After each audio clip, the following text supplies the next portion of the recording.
Kigali. Okay, twishimiye kukwakira. Hanyuma rero tujye kuguhereza iminota 2 utwereke icyo ubashije, sibyo? Let's go. Riba.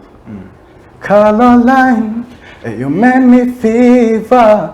Asinahindura, I can't deny. Me amor, you take my heart. Ubu nsigaye numva nakigumira iwawe. Yeah man. Okay. Iyo ni imwe ya Romi wifite kuri YouTube?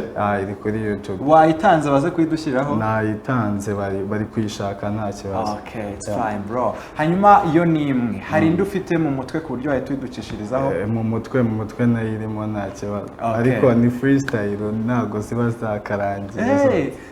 Nta yarangiye se ufite itari freestyle? Zarangiye.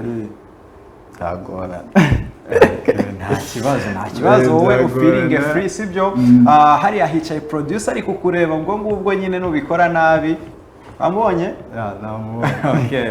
Hanyuma rero twihuta cyane turirimbira ko ngako kubanga bw'ibyuma barahita banadushyiramo kandi ariko mbere yaho gato urabanza utubwire ubutumwa wagenera abadukurikiye by'umwihariko abantu bari gukunda impano yawe unababwira uburyo bakubona bita turirimbira kubanga bw'ibyuma bashyiremo akarimbo kawe.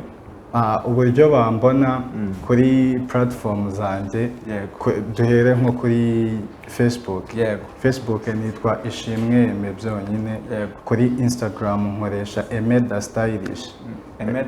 Impamvu nkoresha stylish nuko nyine nkunda ibintu bya fashion designer cyane. Nibyo nyine nshaka kuzakora tu, niyo mpamvu ari byo nkoresha. Kubona naka uniform kakubera. Iyo uniform niyo ku cye kigo? Ni ya Kigali n'ubundi. Alright bro. Twishimiye kwakira. Wavuze nimero ya telefone yawe? Nimero ya telefone yanjye nkoresha kuri WhatsApp ni 079 17 41 399. Okay, twagiye n'akaririmbo kubanga bw'inyuma ahita akadushyiraho tugaruka twakira umuntu hanyuma tunasoza ikiganiro. Let's go. My love, don't leave me, I love you. Always you will be my son. I can't remember what I told you, I love you. Umwe mu bakobwa bose nahisemo kukubura nababara. You are the one in a million. I choose you, you choose me. Don't leave me alone. Ibyo ngibyo nabagezaho, izindi nazo ziracyari muri projet ariko nzazibagezaho nta kibazo.